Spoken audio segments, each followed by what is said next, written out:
मित्रांनो, सद्विवेक बुद्धी म्हणजे काय? सद्विवेक बुद्धी म्हणजे सारासार विचार करणारी बुद्धी. सद्विवेक बुद्धी मनाच्या गाभाऱ्यात शांत तेवत असते. सद्विवेक बुद्धी ज्याला प्राप्त होते ती आपल्या मनाच्या गाभाऱ्यामध्ये शांत तेवत असलेली एक सर्जनशीलता, योग्य आणि अयोग्य म्हणजे काय त्याचा विचार करणारी बुद्धी म्हणजे सद्विवेक बुद्धी. ज्याच्या सारासार विचार करणारी, सारासार विचार करून कार्य करणारी विचारसरणी, त्यांचे कार्य म्हणजे सद्विवेक बुद्धी. समाजात वावरत असताना अनेक प्रकारचे माणसे आपल्याला दिसतात. व्यक्ती तितक्या प्रवृत्ती असतात. समाजामध्ये अनेक वेगवेगळ्या प्रकारचे माणसं मिळतात. त्याच्याशी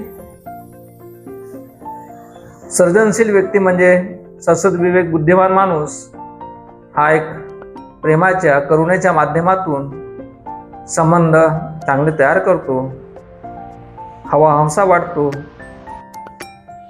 तर या विरुद्ध अज्ञानी माणूस मात्र त्याला जीवनाची सद्बुद्धी नसल्यामुळे असा व्यक्ती देखील त्याला जेलसी वाटते, चांगला माणूस नकोसा वाटते.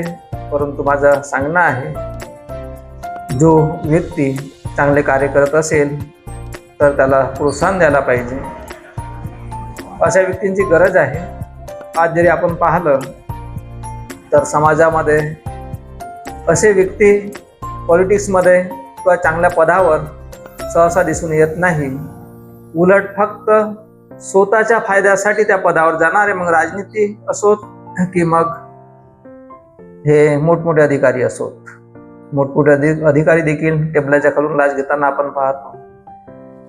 मोठमोठे पॉलिटिशियन जे आहेत, मग ते रिक्षा चालवणारे असोत की कमी शिकलेले असोत, ते देखील मग चीफ मिनिस्टर किंवा चांगल्या पदावर जातात आणि त्यांच्याकडे करोडो अब्जो 50-50, 60-60 करोडची प्रॉपर्टी जमा होऊन जाते. एक रिक्षा चालवणारा किंवा एक कलेक्टर देखील तेवढा, एक रिक्षावाला तर कमावूच नाही शकत, परंतु एक कलेक्टर देखील तेवढा रात्रंदिवस मेहनत करणारा, अभ्यास करणारा, तो देखील रिटायरमेंट झाल्यानंतर 50-50 करोडची त्याच्याकडे प्रॉपर्टी नसते. तर मला हे सांगायचं आहे की डेमोक्रेसी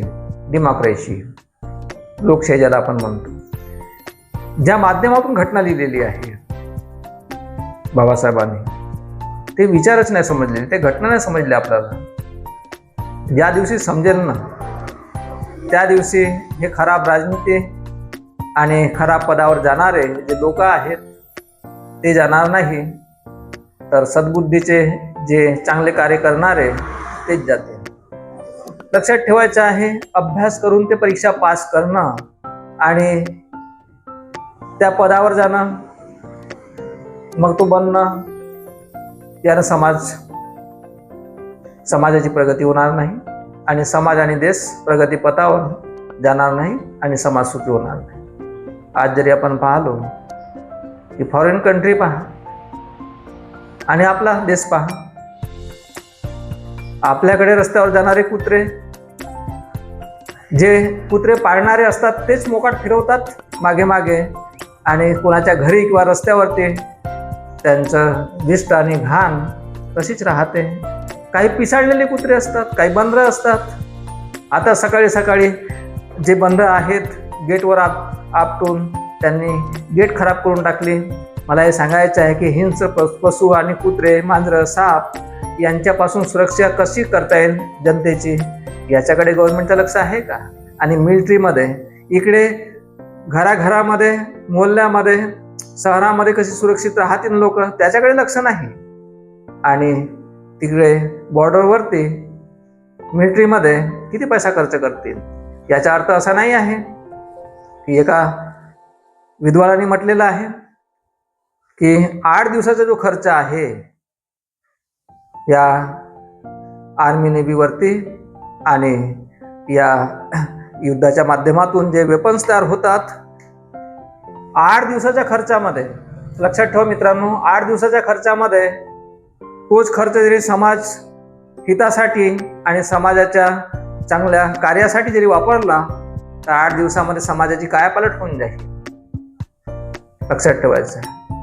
परंतु समाजाला सुखी आणि शांत आणि कसं ठेवायचा यासाठी बॉर्डरवर जाऊन ज्या गोष्टी होतात, परंतु लक्षात ठेवायचं आहे इकडे घराघरामध्ये मोहल्ल्यामध्ये काय भांडण तंटे आणि अनेक ज्या गोष्टी आहेत अविचारी, त्याच्यावरती कसं नियंत्रण करता येईल. अरे तुम्ही मोहल्ल्यातले झगडे मिटवू शकत नाही, मोहल्ल्यामधले झगडे मिटवू शकत नाही, तुमच्या घरातले झगडे मिटवू शकत नाही, तर ते देशात आपल्या देशासोबत दुसऱ्या देशाचे संबंध चांगले ठेवू शकाल का रे? काय रोहितजी ठेवू शकाल का? आणि हे ठेवण्यासाठी आणि हे करण्यासाठीच आम्ही ह्या ट्युशन क्लासची निर्मिती केलेली आहे. चला, दॅट्स ऑल.